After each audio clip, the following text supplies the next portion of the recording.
So the new American Dream film just released, and they kind of say it in the film itself, but Sharon Carter Quill isn't perfect, but she's good. And for the most part, I did enjoy this film. It reminds me a lot of James Gunn's Legion of Superhero films. Lily Alcox is great in the role. They handle her character well, being the daughter of scientists who were able to perfectly recreate the super soldier serum, but they were left with the side effects. So Sharon feels alone in the world, leading to substance abuse, till she finds a friend. And she might seem a little selfish, but she ultimately does believe in the same stuff Captain America does, to a degree. I mean, there's a whole scene where she stops a bus robbery. The film's an adaptation of Woman of Tomorrow, so she meets Rufi, the daughter of a swordsmith, whose family was taken out and she wants revenge. Sharon's disinterested at first, but ultimately helps because the bad guys also poisoned Jeff the Land Shark, who was also created by her parents and is the last thing she has of them. So Sharon agrees to go stop the human traffickers.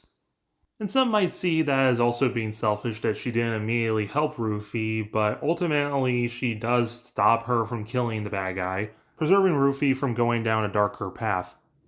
The bad guy's serviceable, he's not super interesting, but he does the job. Jason Momoa has returned after the Marvel reboot, not as Thor, but as Kraven Huntsman, a role he always wanted to play, and he is absolutely brilliant in the role. And despite being a big part of the promotion of the film, he's really not in the film a whole hell of a lot. And despite being a James Gunn film and based on a comic that's very well known for being extremely colorful, the film itself is oddly very dull.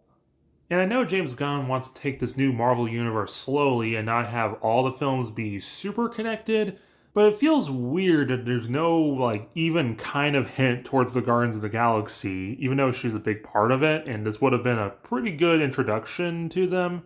I mean, I'm not even saying they needed to, be a part of the film, but I'm saying they could have just at least hinted towards them, because she's a big part of the series.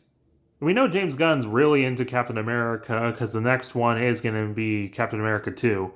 But it's really weird that they didn't foreshadow Lars Idiginer at all as Ultron. But we do see quite a lot of Captain America in this film. It's definitely not as good as his film, but sometimes good enough is good enough.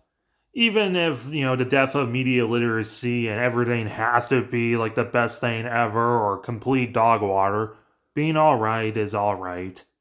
And yeah, everyone's complaining that this movie didn't make a bajillion dollars at the box office, only made $1 trillion on a $1 zillion budget.